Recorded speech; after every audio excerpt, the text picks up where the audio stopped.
Bienvenidos a todos. Tenemos casi 100 personas aquí. No voy a releer los títulos porque tenemos voy a presentar rápidamente ahora a nuestros ponentes. Tenemos 100 personas en la habitación. El doctor Gold es un doctor entrenado en MIT, en la Universidad de Wisconsin en genética médica. Es director en los Centros Nacionales de Salud, los Institutos Nacionales de Salud e investigador en la sección de genética química y ha entrenado a más de 50 genetistas bioquímicos.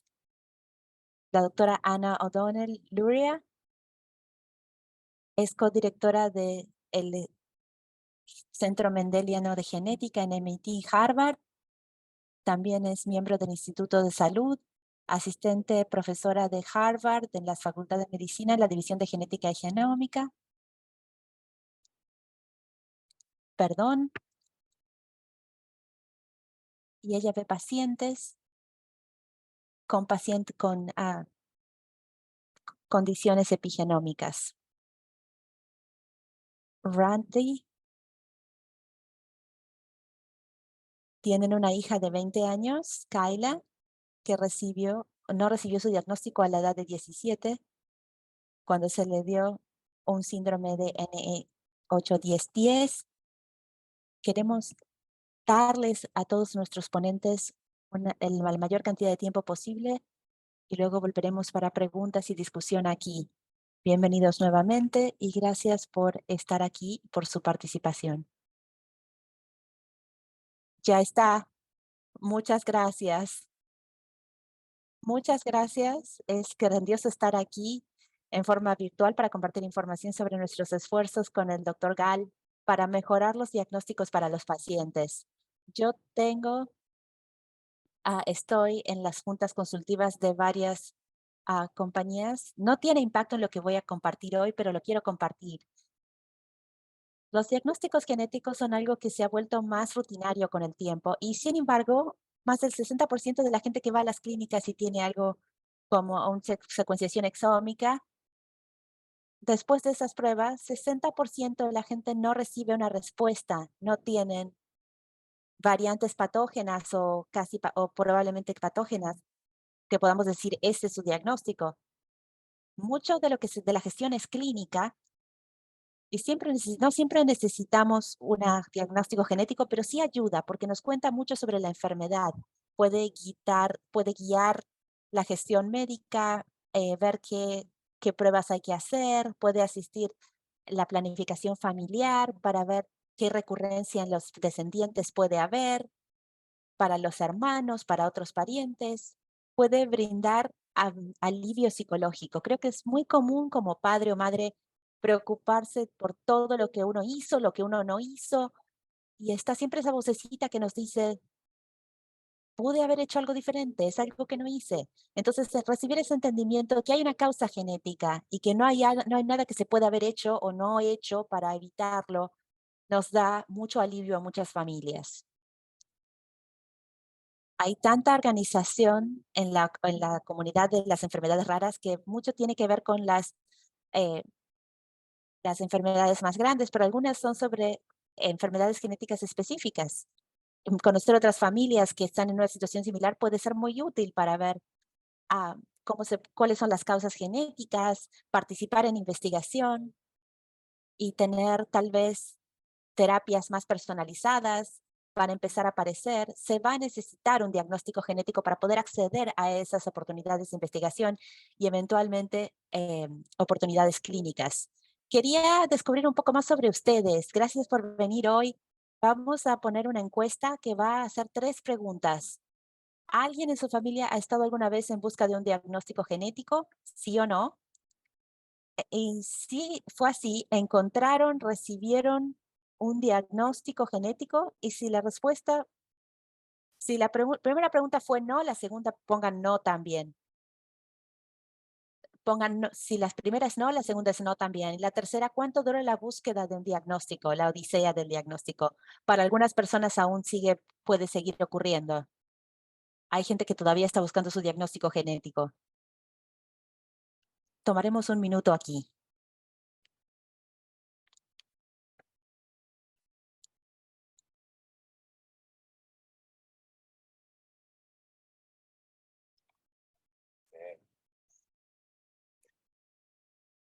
Tenemos resultados, más o menos el 50% ha contestado. Vamos a dar un poquito más de tiempo para respuestas adicionales.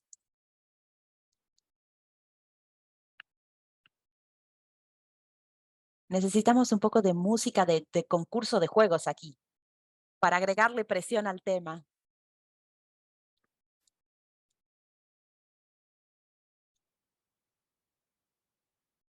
Da la impresión de que está bajando la participación, así que voy a cerrar la encuesta en 5, 4, 3, 2, 1.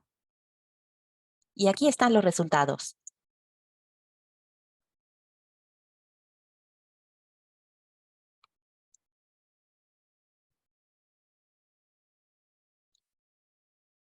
Van a poner aquí las respuestas. Aquí se ven las respuestas, doctora O'Donnell Luria. La mayoría de la mitad de la gente ha estado buscando un diagnóstico en algún momento. 31%, 31% dijo que sí encontró el diagnóstico en algún momento. Algunos todavía están buscando las respuestas. Y la mitad tuvo menos de un año y el resto del 50% tomó más de entre 4 y 10 años. Suele ser un viaje muy largo obtener un diagnóstico. Así que gracias, muchas gracias por compartir eso. Una pregunta es, ¿por qué algunos pacientes no tienen diagnóstico? ¿Por qué no podemos encontrar un diagnóstico? Un reto importante es el acceso. Hay muchas personas que no reciben un referido para el especialista correcto, o el proveedor de atención primaria no entiende las pruebas que son necesarias. A veces se remiten, pero la compañía de seguros no las aprueba y a veces hay una falta de conocimiento y de destreza en el médico, porque hay muchas sutilezas al trabajar con la compañía de seguros. Hay muchas apelaciones. A veces las compañías de seguro tienen muchas políticas contra cubrir las pruebas. Esperamos que esto cambie con el tiempo.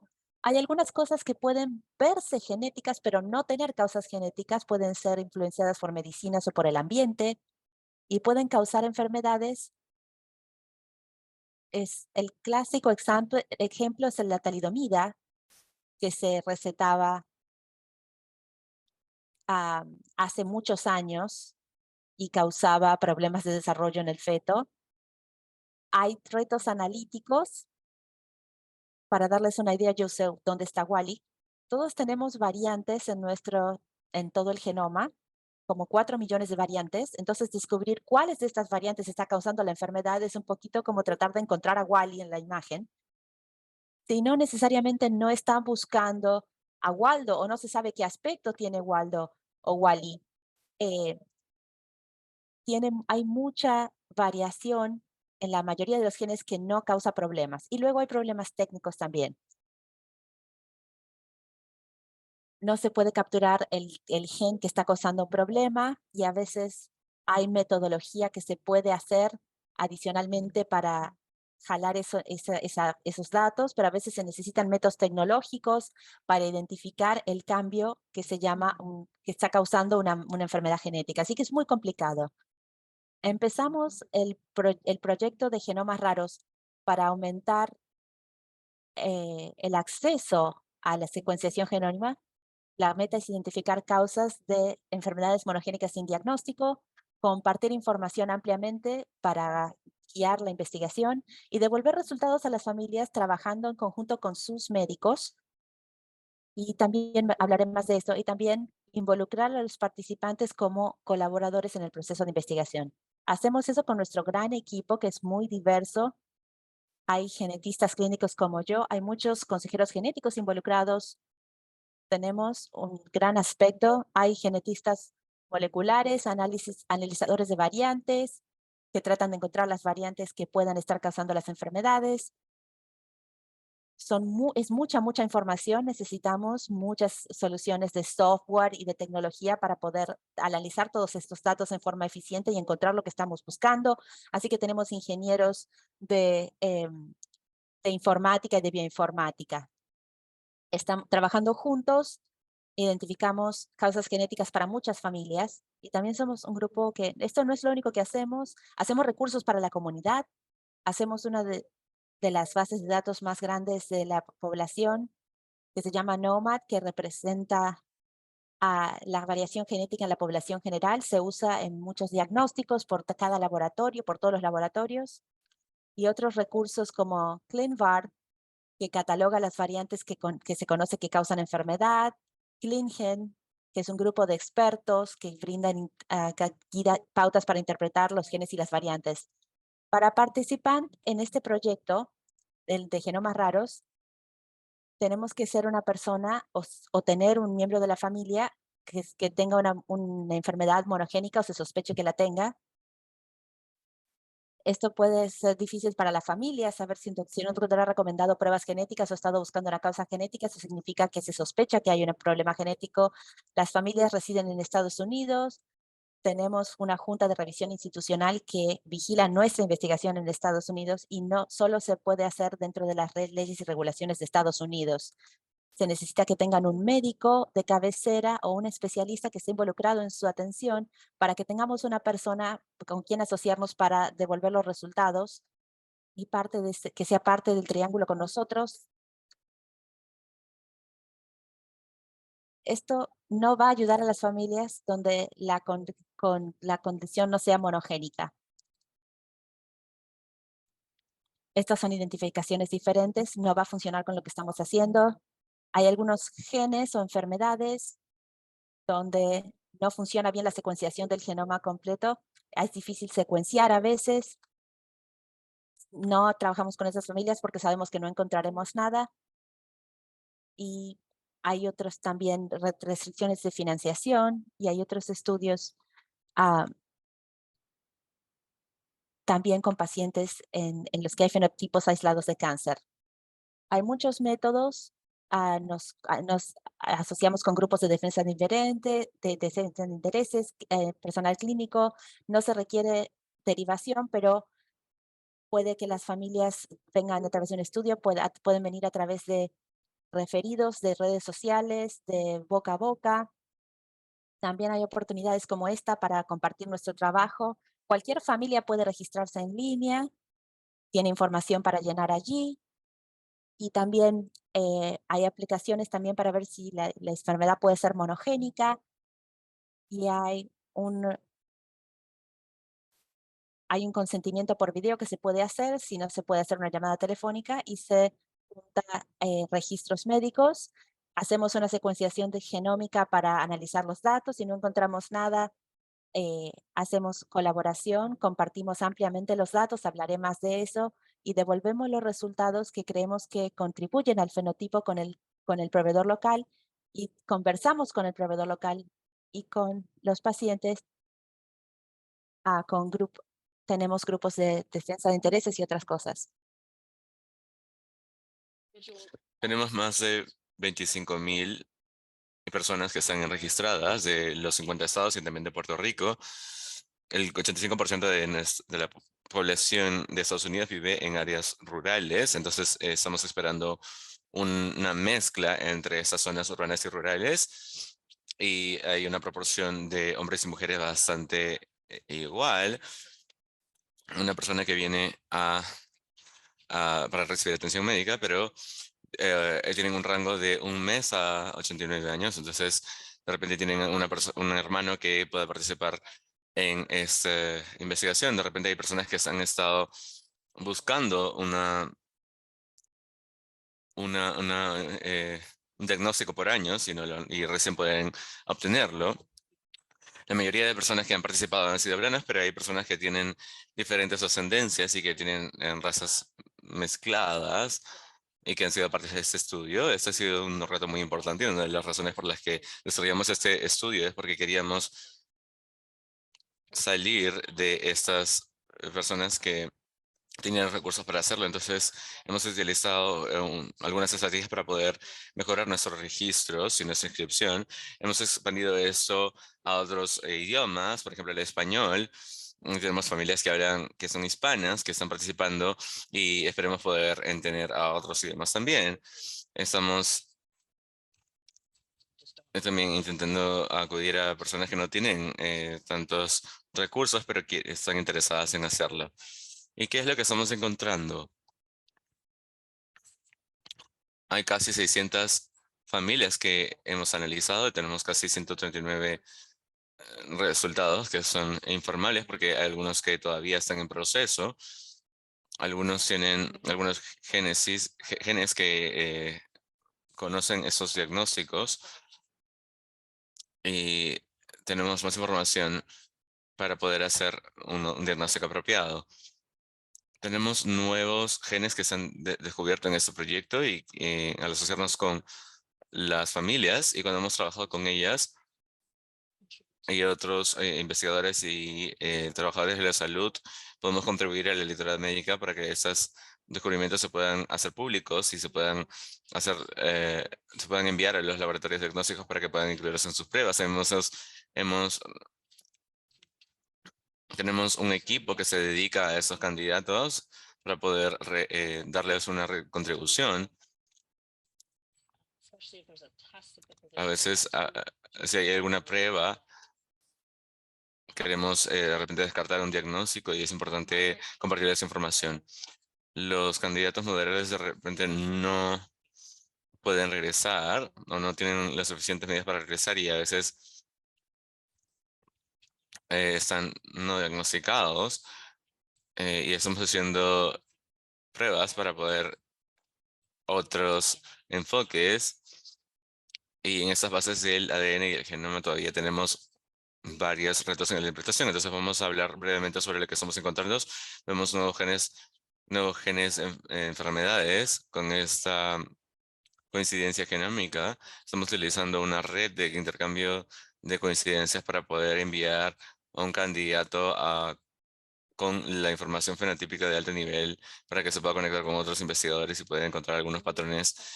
Y hemos dedicado tiempo a intentar resolver las variantes de las cuales no conocemos los impactos y lo hacemos identificando más que tienen las mismas variaciones.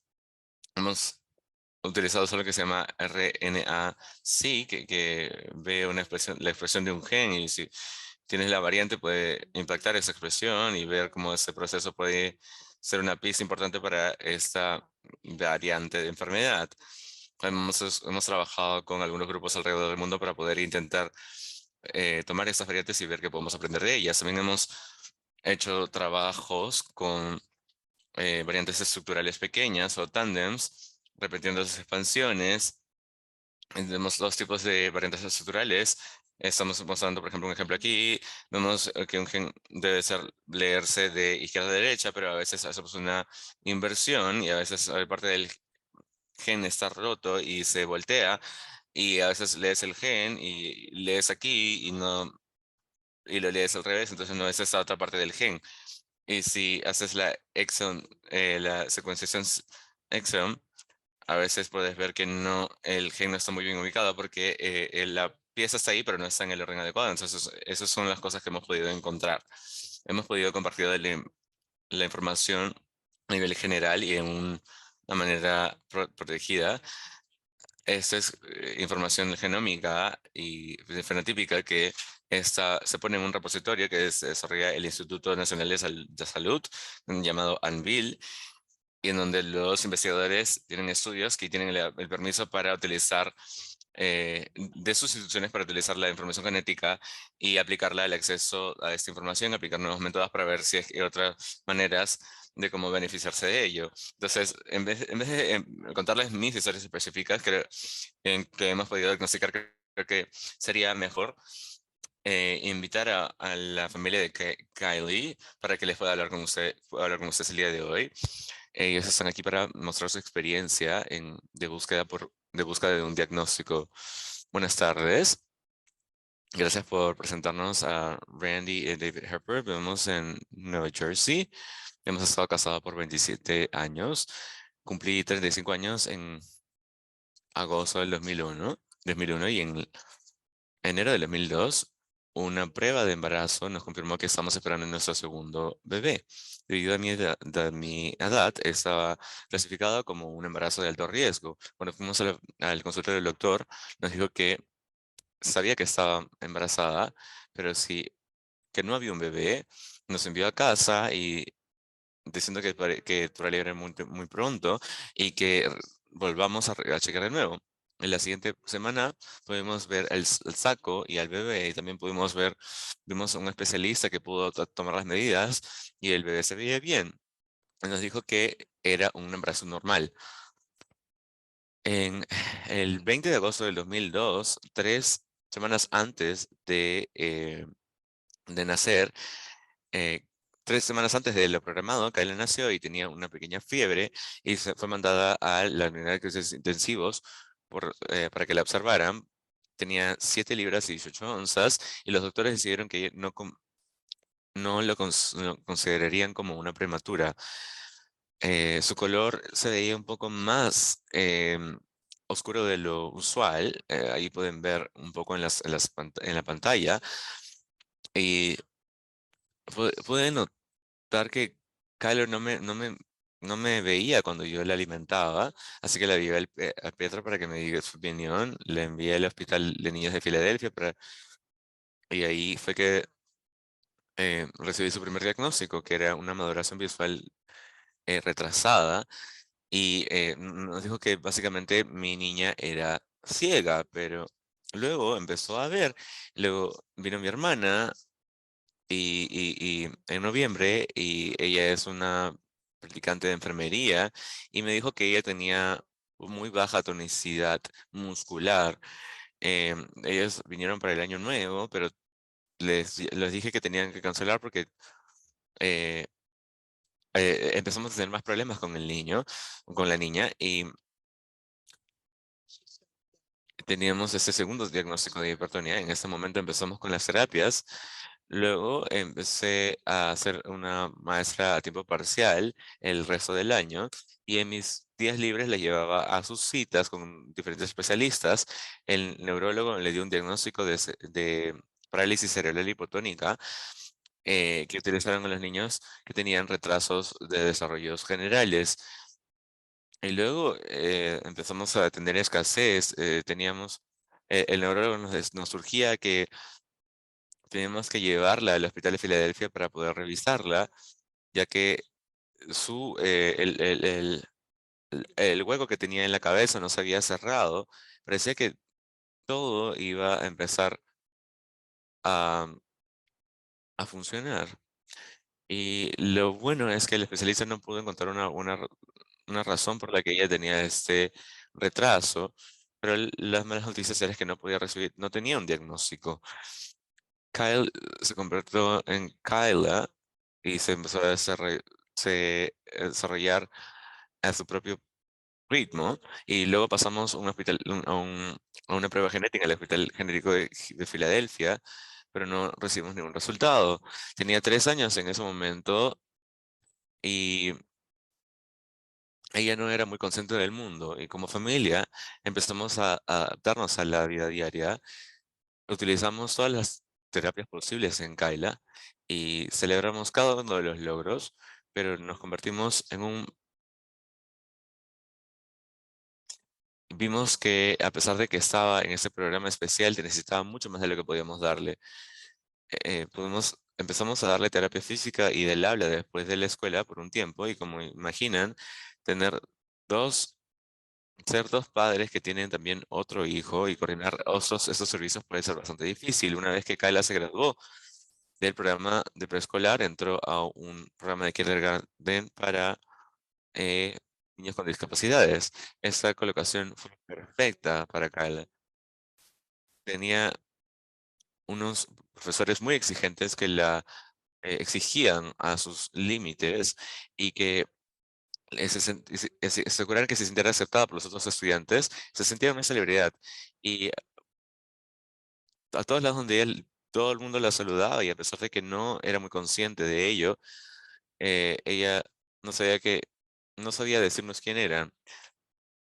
Ahora adelantémonos 4 años, Kayla ahora está pasando todos los aspectos de la vida, ya se había convertido en una niña feliz, se reía de todo y tenía muy buen sentido del humor. Y en esos 4 años le dieron un diagnóstico de cognitivamente discapacitada, le dieron un diagnóstico de PDD, trastorno del desarrollo pervasivo, y queríamos darle terapia, ya que, em, pero no pudimos hacerlo porque su seguro no podía cubrir esos gastos. Ella empezó a poder leer, empezó a, empezó a hacer esto desde que tenía los 3 años y empezó a decodificar palabras en su cabeza que empezamos a empezar.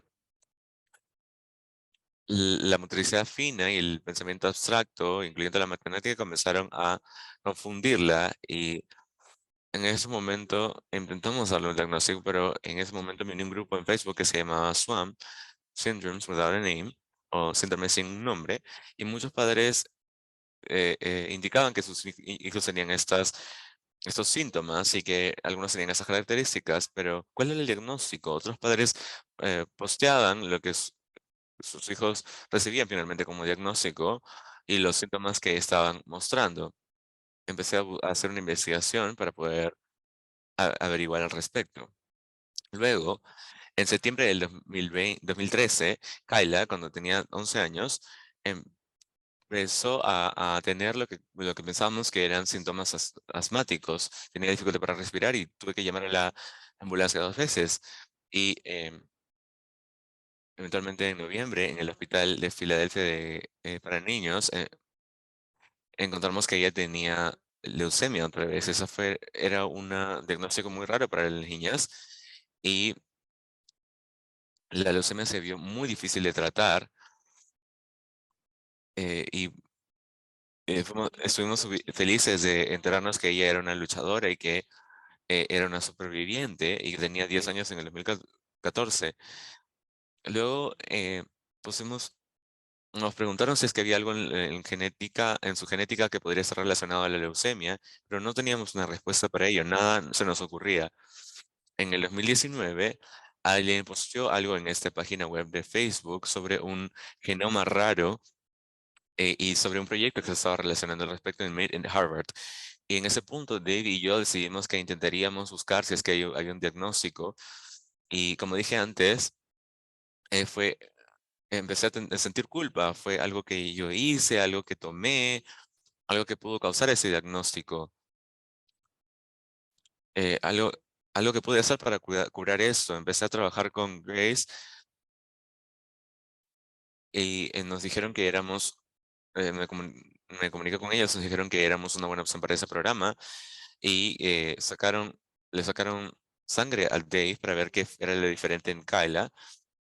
Y no supimos nada de ellos hasta un año después, en donde me enviaron una carta diciendo que tenía un diagnóstico, el NAA10, un síndrome relacionado a este gen. El, Algen- el síndrome de Olken es básicamente una mutación genética del gen NAA10. em, y nos enteramos de que la, el motivo de eso era de que el investigador no lo había descubierto hasta el 2009 y lo publicó recién en el 2011. Estábamos ya en el 2019 y Kala tenía 17 años y en ese momento solamente había 56 niñas que habían sido identificadas y hay 100 niños en todo el año que tienen esta condición, esta enfermedad. Grace luego nos puso en contacto con este investigador, su nombre era Dr. Golson de León y nos explicó que este síndrome, lo que era ese síndrome y nos dio algunos recursos. Nos dijo que muchos de estos niños que tienen este síndrome no pueden caminar o que tienen convulsiones y que era algo que teníamos de lo que estar pendientes. El doctor León estaba investigando y encontrando que había un gran rango de capacidades y que era única y que fue identificada con una variante en ella. Siempre decimos que ya es una en un millón. Luego nos unimos a la Fundación del Síndrome de Ogden, A10. Hay una cuenta de Twitter, de Facebook, de Instagram, y da información sobre este tema. También le hicimos una petición de Washington a Washington para que el NAA10 sea un síndrome reconocible, y esta semana pusimos un video de 8 minutos para generar conciencia sobre el síndrome de Ogden, que ahora está en su sitio web.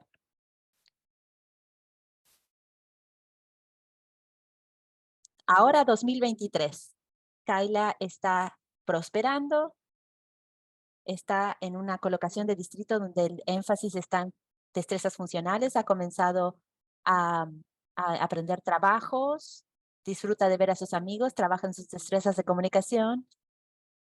Después de 33 años como maestra, me sentí que una vez que me retirara quería tener un propósito nuevo en la vida, así que empecé a involucrarme en la fundación del síndrome de Ogden y a reunirme con el doctor Lyon con frecuencia, que está trabajando en una cura para reparar la mutación de ADN10. Está desarrollando esta prueba para expresar una copia normal del gene usando algo que se llama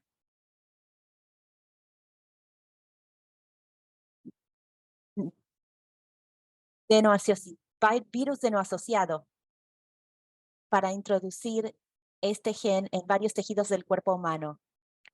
También puede probar un enfoque diferente, está haciendo algo que se llama lentovirus, pero eso va a depender de la financiación. Ah, empecé a asistir al doctor Lyons con investigación el verano pasado, entrevistando niños de todo el mundo con esta mutación. Lo que descubrí al hablar con todo el mundo es que yo no puedo cambiar el desarrollo de Kyla por ahora, pero tal vez puedo ayudar el sendero de otros padres que están empezando con sus pequeñines. Recibieron un diagnóstico eh, temprano, tienen un grupo de apoyo bastante grande, se les ha dicho que hay recursos allí para sus hijos, a mucha terapia ocupacional, del habla, física.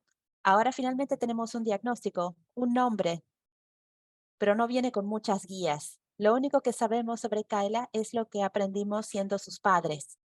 Yo sé que siempre estamos en el camino con ella, en el camino correcto con las terapias que estamos haciendo. Es una joven adulta, un ser humano perfecto que les enseña a los demás a aceptar a las personas con discapacidades.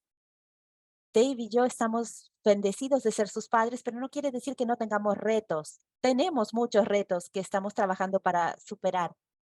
Su vida está totalmente en nuestras manos y algunos días es muy cansador. Nos preocupamos por su futuro, si algo nos ocurre a nosotros, qué le va a pasar a ella. Esa incertidumbre es mi principal preocupación. Ella nunca va a poder vivir en forma independiente. Cuento las bendiciones de que ella pueda caminar, pueda comunicarse. Tiene una comunidad de hermanas genéticas con las que se reúne por Zoom. Tiene un lugar en el que es completamente comprendida y aceptada. ¿Quién podría pedir más? Y de regreso a ustedes. Muchas gracias por compartir, Randy. Am, Tenemos algunas preguntas al final. Yo quiero brevemente compartir cómo pueden involucrarse si ya tienen. Estamos hablando de diagnósticos aquí. Si alguien que ya tiene un diagnóstico raro puede compartir a través de Genome Connect su informe y reúne esa información para asegurarse de que todo el mundo en la comunidad conozca las variantes asociadas con esta enfermedad, o con enfermedades, y también registran su interés en variantes. Entonces, si aparece una información nueva que cambia la información de esa variante, se les notificaría. Pueden fijarse. Para las personas que todavía buscan un diagnóstico, estamos inscribiendo familias en el proyecto de genomas raros. A través del sitio web también está ahí nuestra dirección de correo electrónico en caso de que tengan preguntas. Quería escuchar del grupo nuevamente los que tienen obstáculos o han oído otros obstáculos o que están interesados en este espacio. ¿Cuáles son los obstáculos principales para recibir un diagnóstico? Hablamos de algunos de ellos hoy, como el seguro médico. a pues, recibir recibir al doctor adecuado, a algún especialista, tener variantes de significación indefinida que no causan enfermedad o no tener la opción de hacerse las pruebas. Hay muchos obstáculos. Debería haber un enlace en el chat que va a tener un lugar donde pueden ingresar hasta 3 obstáculos que hayan enfermado, que hayan enfrentado en el campo, los 3 obstáculos más grandes.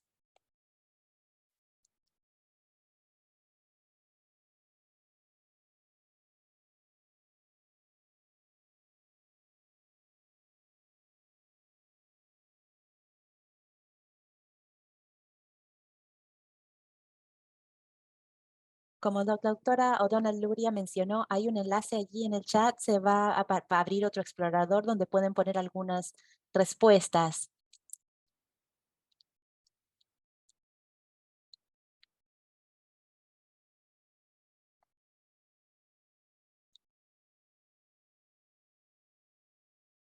Muchos desafíos con el tema de la interpretación de variante. Hay tantas variaciones y se vuelve difícil comprenderlas y qué variantes van a contribuir a las enfermedades. Es un desafío, un reto grande. El tema de los costos, falta de acceso a los servicios, tiempo de mucha espera,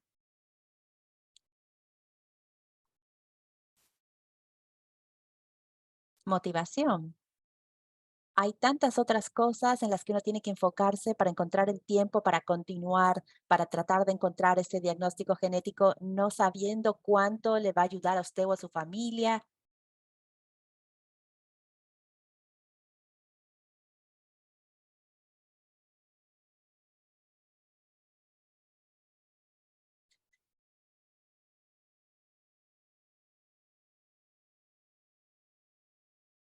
Test pruebas funcionales.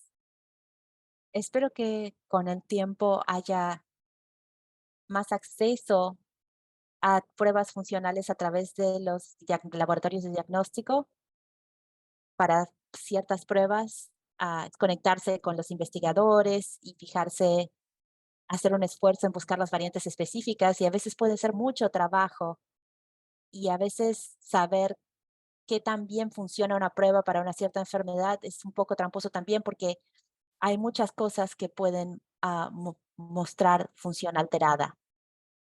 Veo que los doctores no creen. Sí, es cierto cuando hay muchos problemas médicos múltiples, entender cómo todo esto se vuelve una sola cosa y poder comunicarse con el proveedor de servicios de salud, que les escuche apropiadamente, que trabaje con ustedes en este proceso, también puede ser un reto a veces.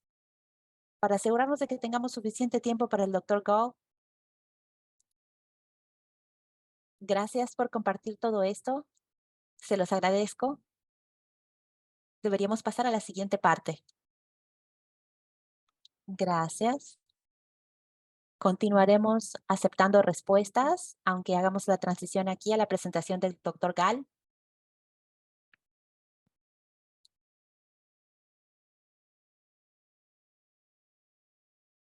Voy a compartir esto ahora.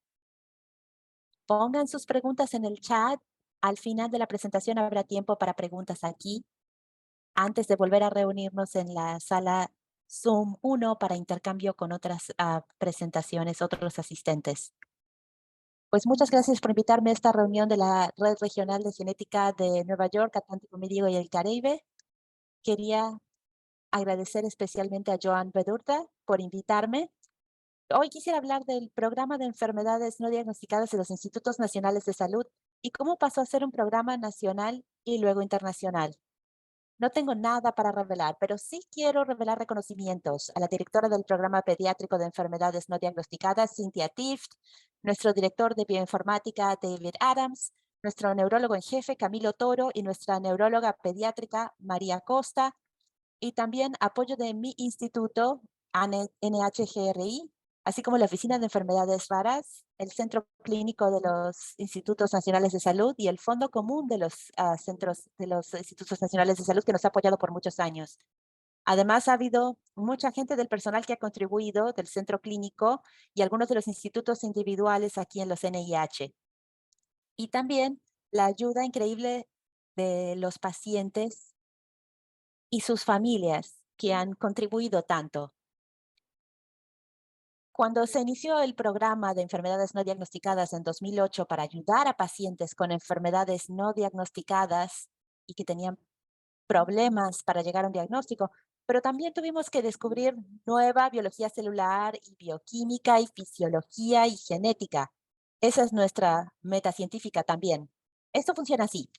Los candidatos presentan su historia clínica junto con una carta del médico que les remite. Luego yo hago un triaje de los pacientes adultos y la doctora Tiff lo hace para los niños. Entonces, les pedimos a nuestros consultores internos que revisen los antecedentes y decidan si este es un caso adecuado para nosotros. Tomamos la decisión final y enviamos una carta. Aceptamos alrededor de un tercio de los pacientes que solicitan atención.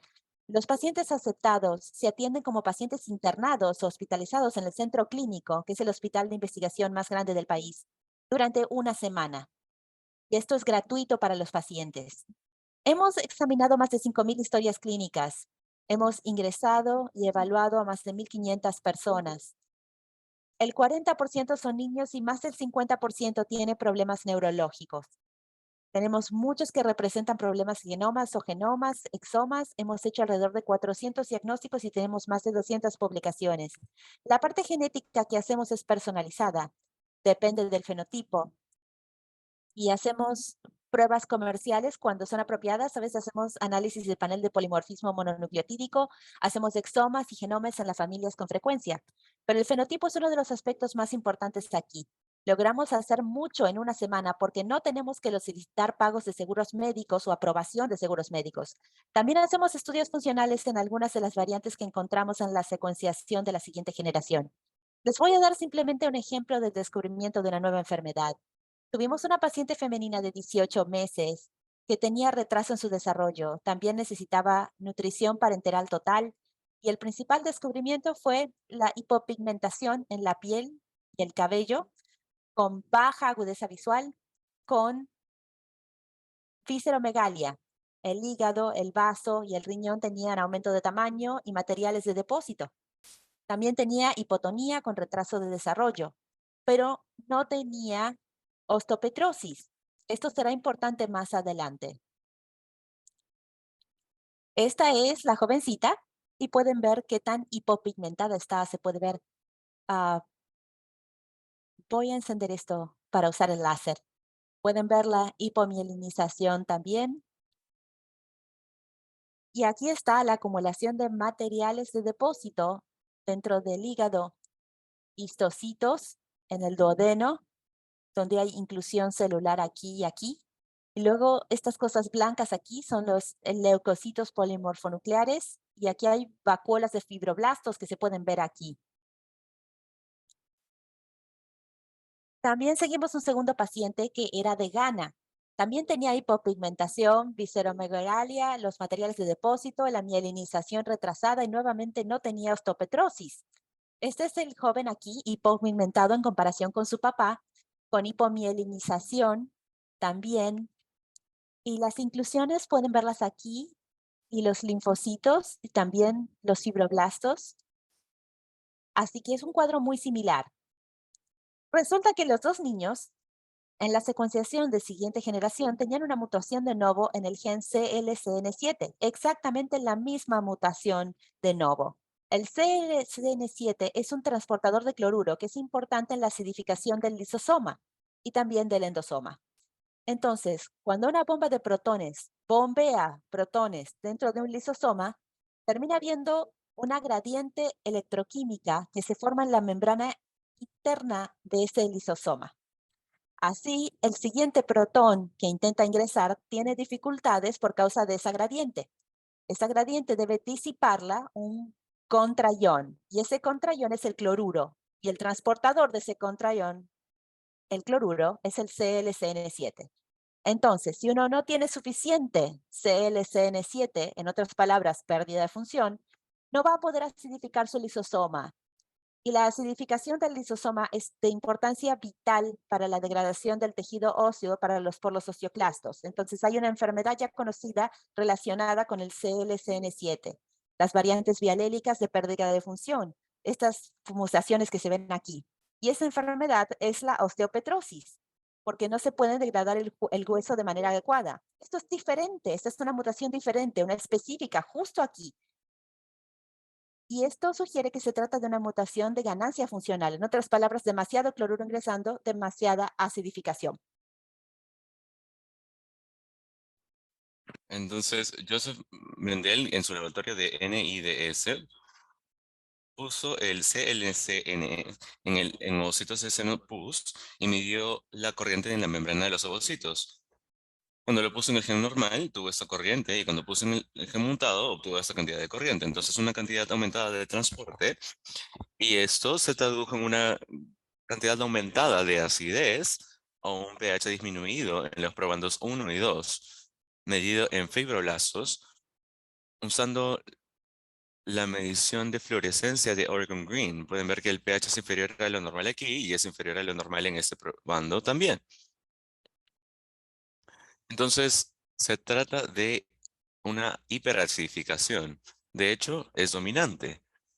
Y uno se da cuenta de que es dominante porque se toman los fibroblastos normales y los- se los transinfecta con el CLCN7 mutante y aparecen estas vacuolas. Entonces, aunque hay dos copias normales del CLCN7, si se pone el mutante, eso es lo que pasa.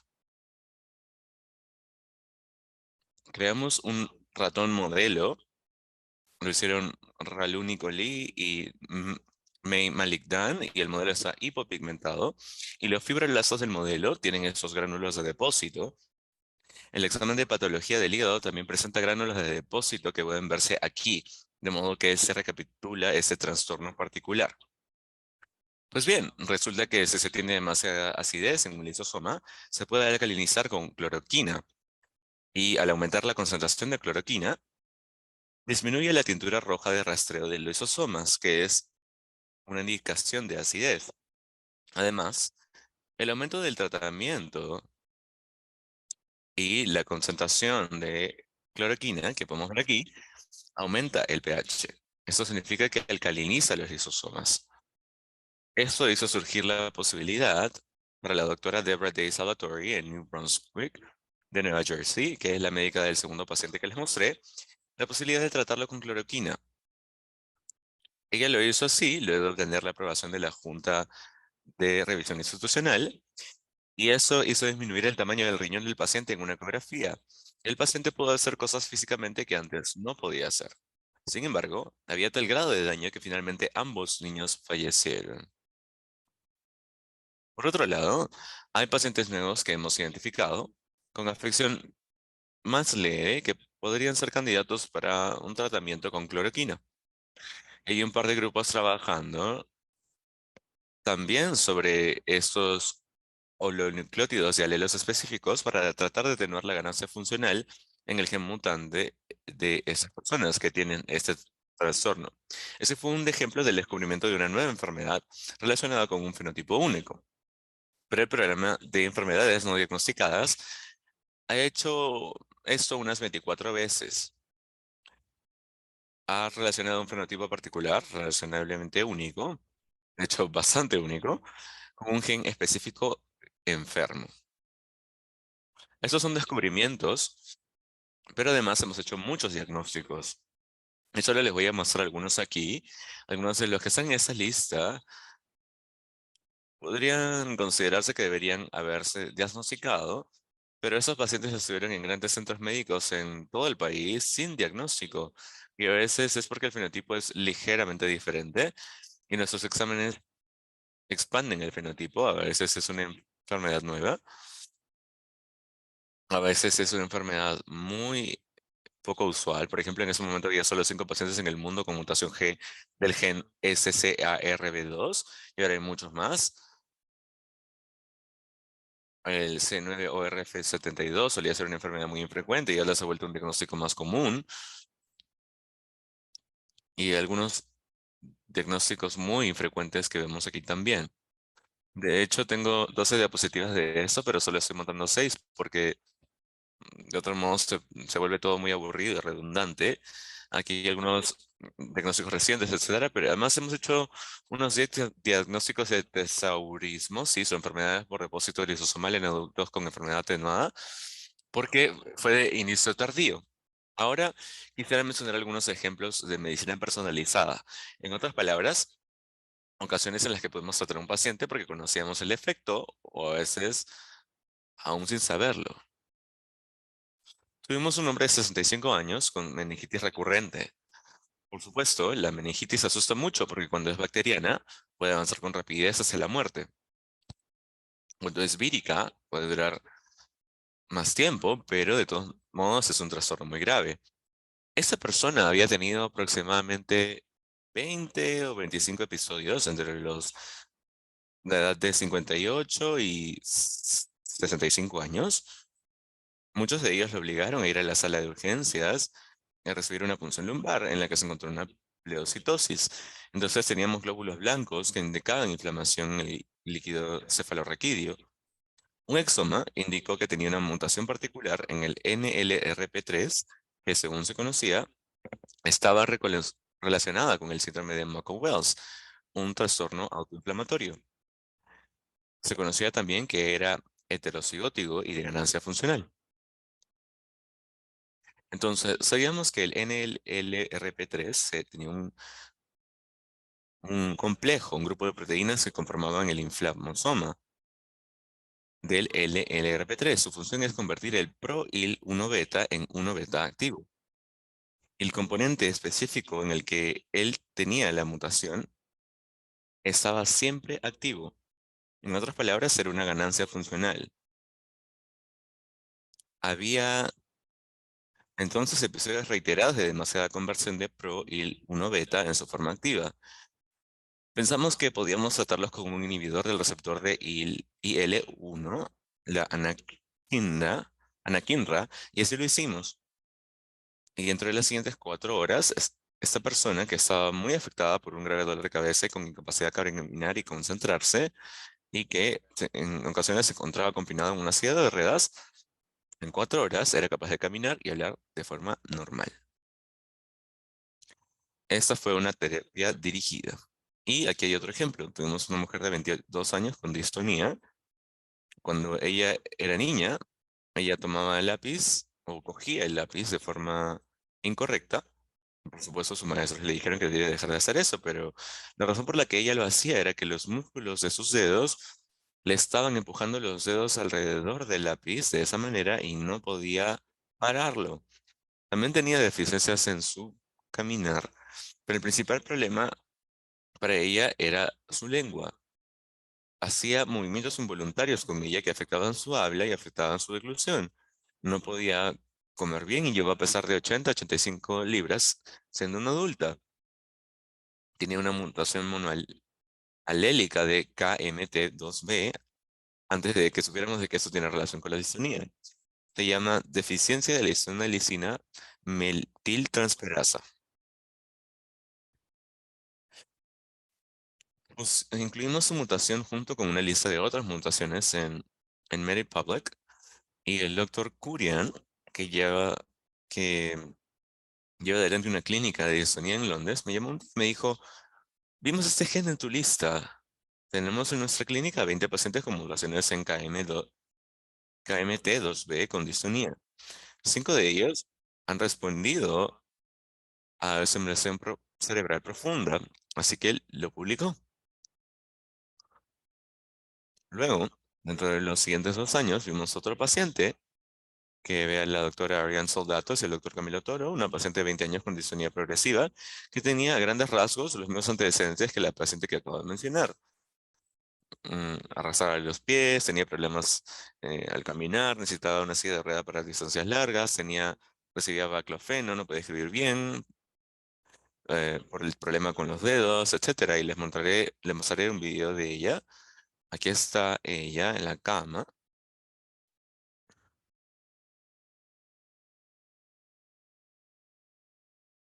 Déjeme ver si funciona el video. Este es solo un puntero. No sé, tal vez este. Entonces, voy a sacar esto. Ahí está. Ella está en cama. Tiene cognición normal. Puede responder preguntas sin problemas. Puede señalar. No puede hablar bien por la distonía.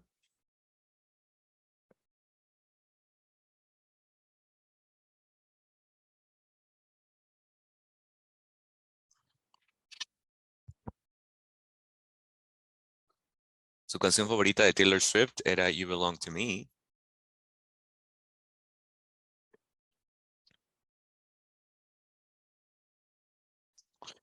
Entonces hicimos varias cosas, no encontramos nada, salvo que ella tenía una mutación de novo de KMT2B. Eso significaba que podíamos sugerir una simulación cerebral profunda y ella recibió simulación cerebral profunda. Y después de eso, pudo caminar. En un momento la verán subir escalones. Creo que tenemos que enfatizar que cuando tenemos una persona que está realmente debilitada, lo que se puede considerar es un avance pequeño, como poder caminar.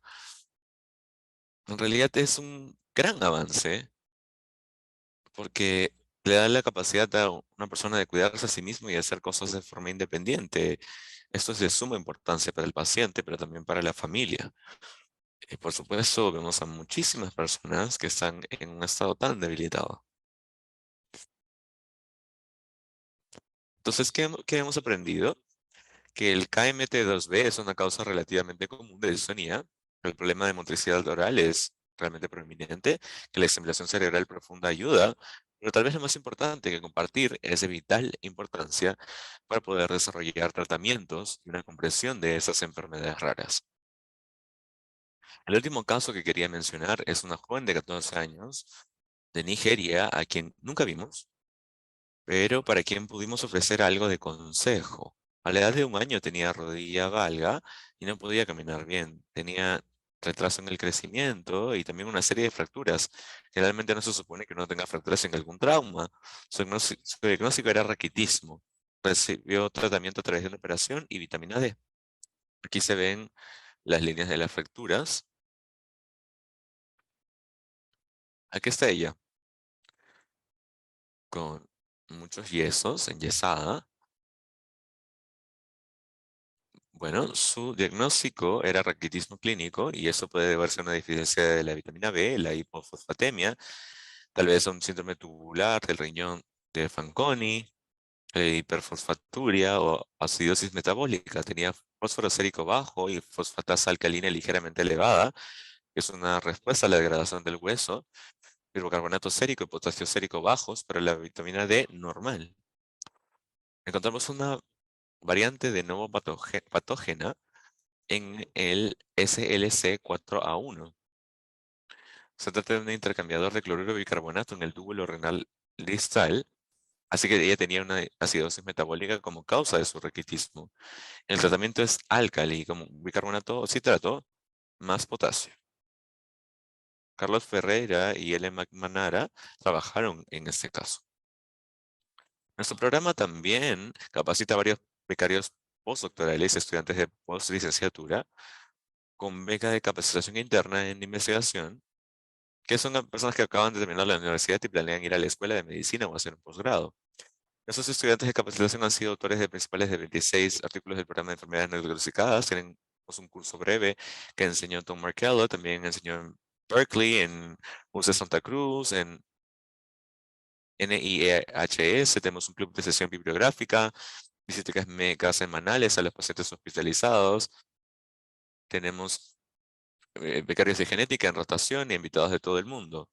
Esta, por ejemplo, es una de nuestras fotos un poco más viejas de los jóvenes que escuchaban en presentaciones de todos los casos, todas las semanas. hemos hecho muchísimas publicaciones, algunas en revistas de alto impacto, damos muchas charlas en todo el mundo. En ocasiones nos visitan miembros del Congreso, tenemos muchas consultas del Congreso, muchas charlas, prensa. Lo de la prensa es muy importante porque nos permitió expandirnos a una red nacional en 2014 con 6 clínicas externas, un centro de coordinación, centros de secuenciación, centros de metabolómica, centros de organismos modelo, un centro de pruebas de detección, etcétera. Y una junta institucional de revisión de NHGRI central con acuerdos de delegación de funciones con los otros centros, acuerdos formales de comunicación de datos, y los pacientes, con su consentimiento, aceptan compartir su información personal dentro de la red, pero información sin identificación personal con investigadores que colaboran e intentan encontrar su defecto. Aquí hay algunos de los lugares que forman parte de la primera fase de esta red.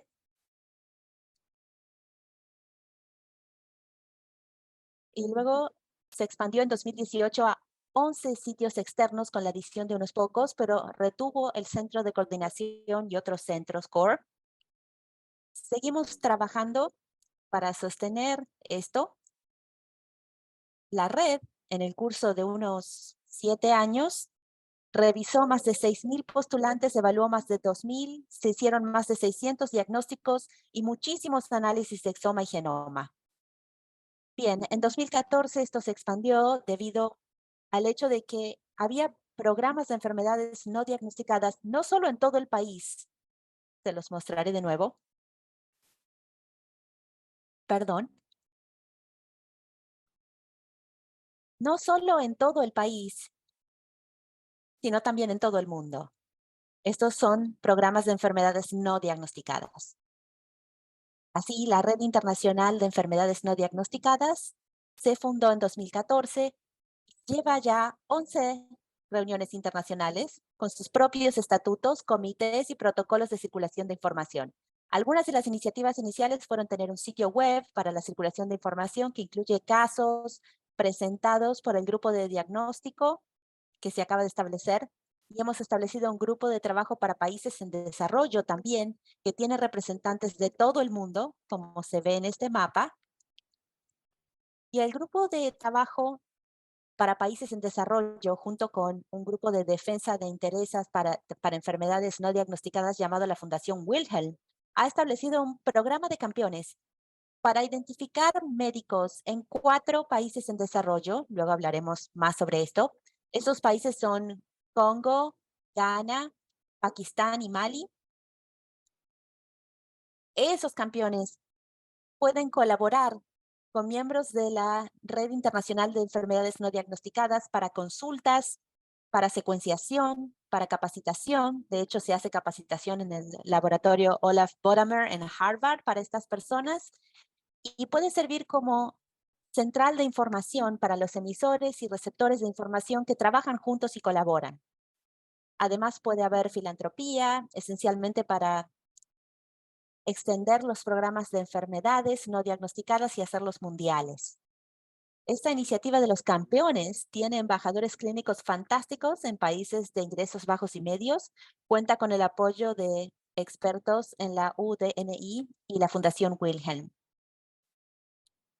Esperamos que los programas de enfermedades no diagnosticadas se extiendan en todo el mundo para promover la iniciativa de las Naciones Unidas de que ninguna persona con una enfermedad rara se quede atrás, y para mejorar la calidad de vida de las personas con enfermedades raras o infrecuentes o no diagnosticadas en todo el mundo.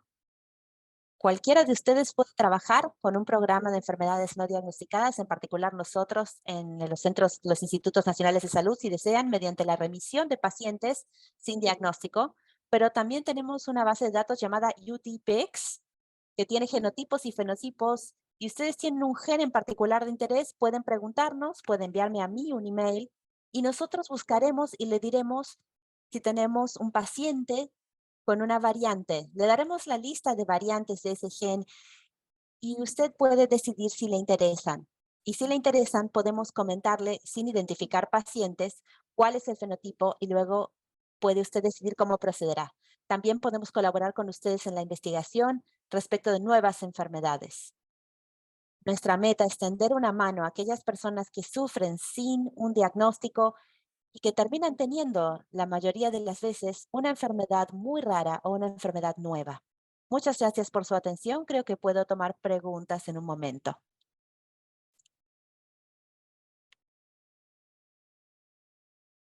Alisa, ¿cómo quieres manejar el tiempo? Necesitamos irnos a la sesión principal, pero quiero darles una oportunidad de hacerle al doctor Gal o a la doctora o dona Gloria o a Randy preguntas que pueden poner en el chat. Yo tengo una conexión específica aquí. Muchos enfoques diferentes. Gracias por las realidades,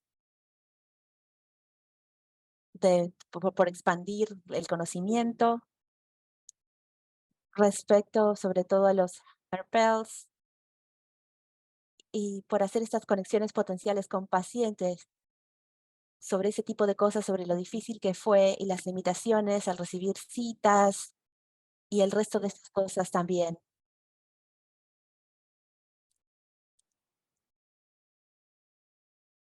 Sí, muchas gracias por compartir su historia. Lo que vamos a hacer juntos, si no hay preguntas en este instante, es regresar a la sesión principal si tienen la posibilidad allí de compartir sus, sus puntos principales de aprendizaje. Pueden hacer las preguntas allí. Síganos nuevamente para el Zoom 1. Muchas gracias.